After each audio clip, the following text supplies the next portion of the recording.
Enough is enough. My marriage can, my money can. Enough is enough. I've been broke. Enough is enough. I've been seen. Believers' authority. Like I said, when we're praying, your awareness and understanding of your position will largely affect your disposition in life. Amen? Amen. Your position will determine to a large extent your how you see things in life is a determinant or is edited. I mean, how you see things is determined by the position you are standing on. The one standing by the roof and the one standing on the ground, when they see an object, they see different things. Mm-hmm. What determines is their position. Amen. All believers have two ministries. All believers have two ministries. Revelation chapter 5. Open your Bible. Revelation chapter 5, 9 and 10. Someone can read that. 3. After redemption, the Lord gave us the ministry of a priest and the ministry of a king. Amen. The priestly ministry of a believer is a ministry of advocacy, where you stand in the gap and plead for the cause of men towards God, because you have a relationship with God. You stand in as a priest, just like in the olden times, the priest stood in between the people and God. So when there's an issue, the king will go to the priest will go to God, God will give an answer to the priest will go to the king will go to the people. So the kings looked wise before the people because they got their wisdom from the priest who got it from the Almighty God. Are you seeing that? But in the new dispensation in time, God has combined the two offices in one and gave it to believer. So when you have an issue in earth, you turn priestly, call on God, get revelation, turn, command as a king, and things work out. Amen? Amen. You must be able to know which ministry must function in a circumstance.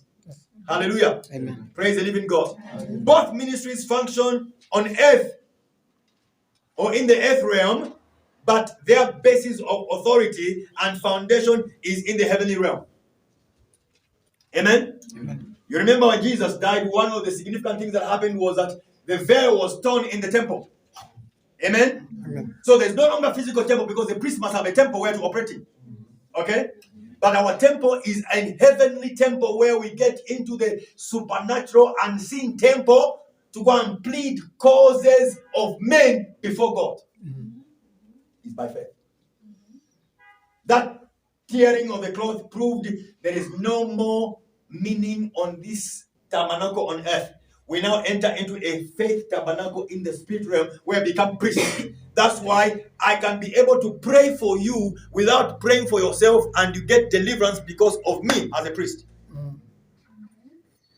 Amen. Hallelujah. Amen. I stand as an advocate for you before God. Father, don't do it. Have mercy. Lord, give them time. Lord, give them grace. Lord, give them. You are doing your own thing. I am standing in the gap. God will have mercy on you, not because of you, but because of me. That's our job. That's why when a community has a lot of ravaging, atrocious things, it's because the believers there are not doing their priestly ministries. They're not praying. If your family is undergoing a lot of, you are not doing your priestly ministry. It's not your job to be saying, hey, it's not. When you see havoc, you are not the one to be a talebearer to call people. No, you are supposed to kneel down and do your priestly ministry and call upon God. Amen. Amen. Hallelujah. Then to rule on earth, you must have to rule in the unseen world. Now, I want you to be spiritually intelligent, not to be blind. Amen? Mm-hmm. The bulb is the one that lights the room, but it is not where you touch to switch it. Mm-hmm. When you tell someone who has never been to town from the village, light, he will be looking at where to touch from there, and he will be complaining in Patari, not knowing that there's a switch somewhere that controls that. Yes. You must be that intelligent to know that every occurrence on earth physically are controlled by a spiritual jurisdictional judgment. Yes. Until that judgment has been settled, nothing can happen on earth.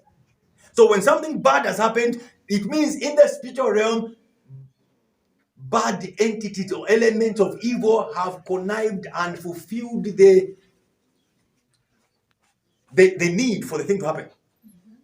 When we don't want as believers, we also get into that realm and manipulate and cancel and seize the operations of the enemy to warrant the people to operate by the command we give them.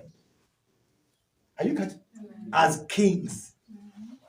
Praise the Lord. Hallelujah. Praise the Lord. Hallelujah. Praise the living God. Hallelujah. You can't control your workplace without controlling the unseen. You can't control your life without controlling the unseen. Everything starts from there. That's why the people in the satanic world call themselves the Illuminati, the enlightened ones, meaning they see beyond what any average person sees. They call themselves intelligent.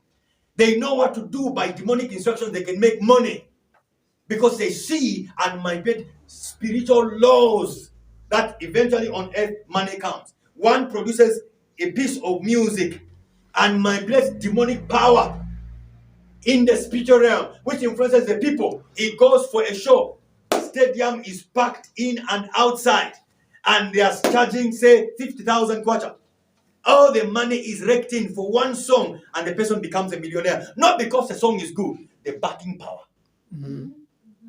That's why they sign up deals with the Illuminati to become prominent, because they control and use that.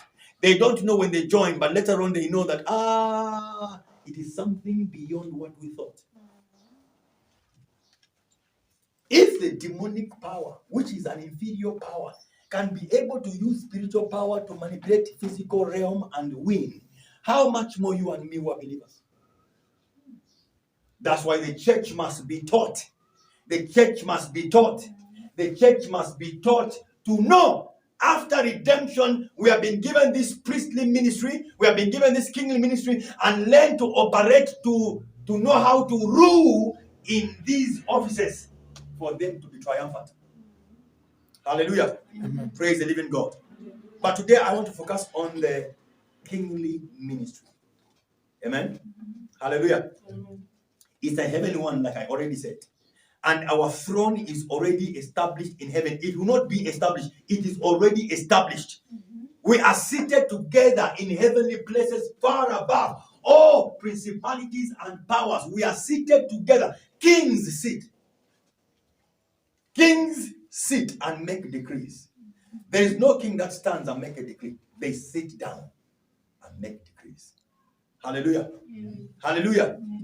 You are elected as a child of God. You are crowned as a child of God. You are enthroned as a child of God. But you need to be trained how to function in your position to be able to see the reigning abilities in yourself.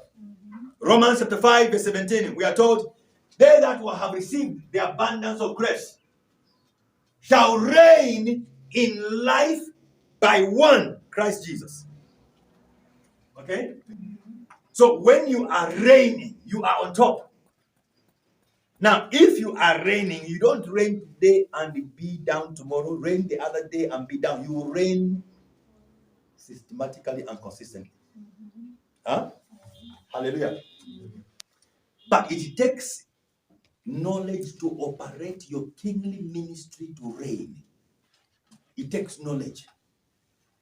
It takes knowledge to know where you are seated, to be able to release decrees for things to move. Because if you do not know, you have angels at your disposal ready to work for you, to do stuff for you. If you don't send them, they don't work because they operate with instructions. I give you